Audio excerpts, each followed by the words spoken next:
పెద్దపల్లి జిల్లాలో అభివృద్ధి పనులను వేగవంతం చేయాలని జిల్లా కలెక్టర్ కోయా శ్రీహర్ష అధికారులను ఆదేశించారు.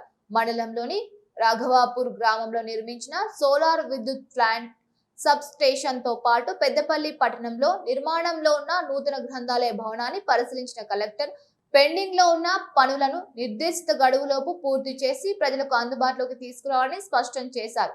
రాఘవాపూర్ సోలార్ విద్యుత్ ప్లాంట్ వద్ద మిగిలిన పనులను యుద్ధ ప్రాతిపదికన పూర్తి చేసి రానున్న 15 రోజుల్లో విద్యుత్ ఉత్పత్తి ప్రారంభించేలా చర్యలు చేపట్టాలని అధికారులను ఆదేశించారు.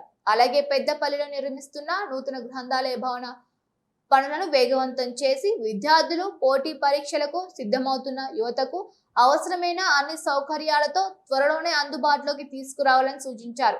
నిర్మాణ పనుల్లో నాణ్యతకు అత్యంత ప్రాధాన్యం ఇవ్వాలని, మంజూరైన నిధుల పరిధిలోనే పనులను పూర్తి చేయాలని కలెక్టర్ స్పష్టం చేశారు.